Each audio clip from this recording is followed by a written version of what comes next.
वाराणसी में शंकराचार्य से आशीर्वाद लेने के बाद निलंबित पीसीज अधिकारी अलंकार अग्निहोत्री ने घोषणा की कि वे SC सेंट एक्ट के दुरुपयोग के खिलाफ दिल्ली के जंतर मंतर पर अनशन करेंगे। उन्होंने इसे न्याय की लड़ाई बताया। जौनपुर के तरियारी गांव में पुलिस ने एक प्रार्थना सभा पर छापा मारा, जहां कथित तौर पर लालच देकर धर्मांतरण कराया जा रहा था। पुलिस ने मौके से करीब 40 संदिग्धों को हिरासत में लिया है और भारी मात्रा में धार्मिक साहित्य जब्त किया है। साइबर अपराधियों के हौसले इतने बुलंद हैं कि उन्होंने उन्नाव के जेल अधीक्षक को अपना निशाना बनाया। ठगों ने उनकी बेटी का मेडिकल कॉलेज में एडमिशन कराने के नाम पर किश्तों में कुल 50 लाख रुपए ठग लिए। पुलिस की साइबर सेल अब ट्रांजैक्शन रिकॉर्ड खंगाल रही है।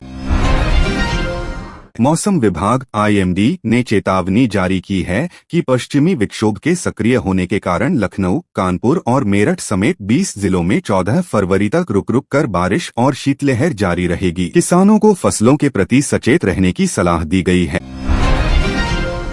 राजधानी के एक पॉश इलाके में भाजपा विधायक के करीबी रिश्तेदार का शव उनके फ्लैट में मिला। मरने से पहले उन्होंने एक वीडियो बनाया था जिसमें अपने बिजनेस पार्टनर्स पर करोड़ों की धोखाधड़ी और मानसिक उत्पीड़न का आरोप लगाया है। पुलिस मामले की जांच कर रही है। हाई कोर्ट ने बेसिक शिक्षा विभाग को सख्त निर्देश दिया है कि जो शिक्षक फर्जी दस्तावेजों या पैन कार्ड की हेराफेरी कर नौकरी कर रहे हैं, उन्हें तुरंत बर्खास्त किया जाए और उनसे अब तक के वेतन की रिकवरी वसूली की जाए। श्रद्धालुओं की भारी भीड़ को देखते हुए रेलवे ने गुजरात के उधना से अयोध्या कैंट के बीच विशेष सुपरफास्ट ट्रेनें चलाने का फैसला किया है। यह सेवा 10 फरवरी से शुरू होगी, जिससे पश्चिम भारत के यात्रियों को बड़ी राहत मिलेगी। एक महिला अधिवक्ता के साथ टोल कर्मियों द्वारा बदसलूकी और हाथापाई की घटना के बाद स्थानीय वकीलों ने टोल प्लाजा जाम कर दिया। वकीलों ने चेतावनी दी है कि यदि दोषियों की गिरफ्तारी नहीं हुई तो वे पूरे जिले में न्यायिक कार्यों का बहिष्कार करेंगे। नेता प्रतिपक्ष तेजस्वी यादव ने बजट पर प्रतिक्रिया देते हुए कहा कि बिहार को फिर से ठगा गया है। उन्होंने तंज कसते हुए कहा कि नया सिर्फ इतना है कि वित्त मंत्री ने बिहार चुनाव को देखते हुए मिथिला की साड़ी पहनी थी, लेकिन बिहार की झोली खाली रही। मुख्यमंत्री नीतीश कुमार ने केंद्रीय बजट का स्वागत किया है। उन्होंने कहा कि इसमें बिहार के बुनियादी ढांचे और कृषि क्षेत्र के लिए पर्याप्त प्रावधान किए गए हैं, जो राज्य के विकास को नई गति देंगे। बिहार में ठंड और कोहरे का डबल अटैक जारी है। मौसम विभाग ने पटना, गया और पूर्णिया समेत 12 जिलों के लिए घने कोहरे का येलो अलर्ट जारी किया है। अगले 48 घंटों में हल्की बूंदाबांदी की भी संभावना है। बिहार के सरकारी शिक्षकों के लिए राहत की खबर है। ई-शिक्षा कोष पोर्टल के माध्यम से जनवरी माह का वेतन 31 तारीख तक ही अधिकांश जिलों में क्रेडिट कर दिया गया है। मुजफ्फरपुर में इसे लेकर शिक्षा विभाग की सराहना हो रही है। गया जी में एक अनोखा मामला सामने आया, जहां एक वकील ने भ्रष्टाचार से तंग आकर एक जीवित दारोगा का हिंदू रीति रिवाज से श्राद्ध कर दिया। दारोगा ने खुद को फाइलों में मृत बताकर कोर्ट की कार्रवाई से बचने की कोशिश की थी। शिक्षा विभाग ने आदेश जारी किया है कि विशिष्ट शिक्षकों और विद्यालय अध्यापकों को प्रमोशन में सेवा निरंतरता का लाभ मिलेगा, यानी नियोजित शिक्षक रहते हुए बिताए गए समय को भी प्रमोशन के लिए गिना जाएगा। पटना मेट्रो प्रोजेक्ट के तहत मोइनुल हक स्टेडियम से यूनिवर्सिटी तक अंडरग्राउंड टनलिंग का काम अंतिम चरण में है। अधिकारियों का दावा है कि 2026 के अंत तक ट्रैक बिछाने का काम शुरू हो जाएगा। पूर्णिया तिहाड़ मार्ग पर एक भीषण दुर्घटना में एक ऑटो और तेज रफ्तार ट्रक की टक्कर हो गई। हादसे में ऑटो सवार 5 लोगों की मौत हो गई है। सभी एक ही परिवार के सदस्य बताए जा रहे हैं।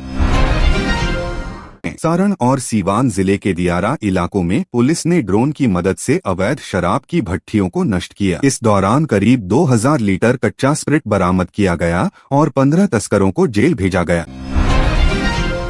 पटना में बिजली उपभोक्ताओं ने स्मार्ट मीटर की तेज रफ्तार और भारी बिल के खिलाफ प्रदर्शन किया। ऊर्जा विभाग ने स्पष्ट किया है कि मीटर में कोई खराबी नहीं है। उपभोक्ता मोबाइल ऐप से अपना खर्च ट्रैक करें। श्रम संसाधन विभाग द्वारा आयोजित प्रमंडल स्तरीय रोजगार मेले में आज 50 से अधिक निजी कंपनियों ने हिस्सा लिया। पहले दिन करीब 800 युवाओं को on the spot offer letter दिए गए। बिहार में चल रहे जमीन सर्वे के दौरान आ रही तकनीकी दिक्कतों और शिकायतों के लिए राजस्व विभाग ने हर जिले में एक विशेष हेल्पलाइन नंबर और कंट्रोल रूम स्थापित किया है। केंद्र सरकार ने दरभंगा एम्स के निर्माण में हो रही देरी पर राज्य सरकार से रिपोर्ट मांगी है। जमीन के समतलीकरण का काम अभी भी पूरा नहीं हो पाया है, जिससे प्रोजेक्ट लटका हुआ है। दिनदहाड़े बाइक सवार अपराधियों ने एक ज्वेलरी दुकान में घुसकर गन पॉइंट पर करीब 20 लाख रुपए के गहने और नकदी लूट ली। पुलिस सीसीटीवी फुटेज के आधार पर छापेमारी कर रही है। बिहार की इस महत्वाकांक्षी नदी जोड़ो योजना के लिए केंद्र ने बजट में फंड जारी किया है। इससे उत्तर बिहार के लाखों किसानों को बाढ़ से राहत और सिंचाई की सुविधा मिलेगी। राजगीर जूसफारी में 2 नए शावकों टाइगर को जनता के देखने के लिए छोड़ दिया गया है। इसके साथ ही पर्यटकों की संख्या में रिकॉर्ड बढ़ोतरी दर्ज की गई है। नियोजित शिक्षकों को विशिष्ट शिक्षक का दर्जा देने के लिए दूसरी सक्षमता परीक्षा के आवेदन की प्रक्रिया आज से शुरू हो गई है। परीक्षा इसी महीने के अंत में होने की उम्मीद है। बिहार सरकार ने देसी नस्ल की गायों के पालन को बढ़ावा देने के लिए 75% तक की सब्सिडी देने की फाइल को मंजूरी दे दी है। इसके लिए किसान ऑनलाइन पोर्टल पर आवेदन कर सकते हैं। आगामी सत्र में सरकार बिहार नकल विरोधी कानून लाने जा रही है, जिसमें पेपर लीक करने वालों के लिए 10 साल तक की जेल और भारी जुर्माने का प्रावधान होगा। भागलपुर और मुंगेर के बीच गंगा नदी पर बन रहे नए पुल के पिलरों का काम 90% पूरा हो गया है। उम्मीद है कि 2026 के अंत तक इसे आम जनता के लिए खोल दिया जाएगा।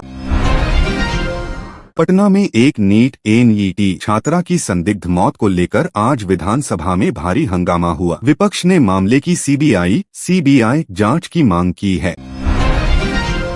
भोजपुरी सुपरस्टार पवन सिंह ने काराकाट इलाके में अपनी सक्रियता बढ़ा दी है। आज एक जनसभा को संबोधित करते हुए उन्होंने युवाओं से स्थानीय राजनीति में बदलाव की अपील की। मुख्यमंत्री योगी आदित्यनाथ ने केंद्रीय बजट 2026 को ऐतिहासिक बताया है। उन्होंने कहा कि यह बजट विकसित भारत की नींव रखेगा। दूसरी ओर सपा प्रमुख अखिलेश यादव ने इसे चुनावी और छलावा करार दिया। उन्होंने कहा कि यूपी के किसानों और युवाओं के लिए इसमें कुछ भी ठोस नहीं है। योगी सरकार ने सख्त रुख अपनाते हुए उन 68,236 सरकारी कर्मचारियों की सैलरी रोक दी है, जिन्होंने मानव संपदा पोर्टल पर अपनी चल संपत्ति का ब्यौरा नहीं दिया था। शासन ने साफ किया है कि जब तक डेटा अपलोड नहीं होगा तब तक वेतन जारी नहीं किया जाएगा। यूपी के नागरिक उड्डयन विभाग ने पुष्टि की है कि प्रधानमंत्री नरेंद्र मोदी इसी महीने फरवरी 2026 के अंत में जेवर नोएडा इंटरनेशनल एयरपोर्ट का उद्घाटन करेंगे। यह एशिया के सबसे बड़े हवाई अड्डों में से एक होगा।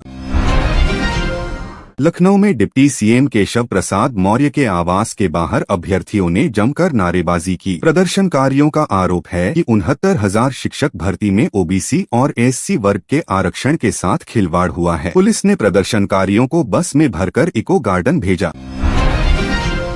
मायावती ने बजट पर अपनी प्रतिक्रिया देते हुए कहा कि सरकार केवल आंकड़ों की बाजीगरी कर रही है। उन्होंने कहा कि दलितों, पिछड़ों और अल्पसंख्यकों के उत्थान के लिए कोई विशेष योजना बजट में नहीं दिख रही है।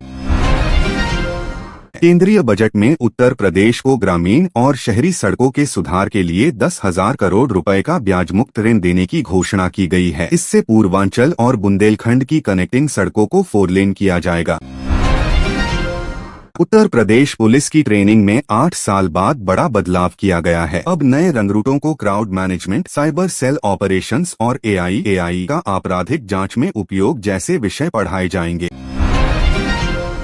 वाराणसी के लाल बहादुर शास्त्री इंटरनेशनल एयरपोर्ट पर इंडिगो की फ्लाइट में बम होने की खबर मिली, जिससे अफरा-तफरी मच गई। जांच के बाद यह फर्जी निकली। पुलिस अब कॉल करने वाले की लोकेशन ट्रेस कर रही है।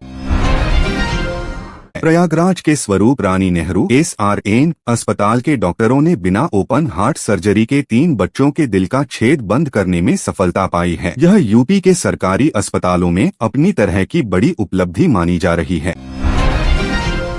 केंद्रीय बजट में कच्चे चमड़े और फुटवियर मशीनरी पर आयात शुल्क कस्टम्स ड्यूटी घटाने से कानपुर के लेदर निर्यातकों में उत्साह है। कारोबारियों का मानना है कि इससे यूपी का लेदर एक्सपोर्ट 15% से 20% तक बढ़ सकता है।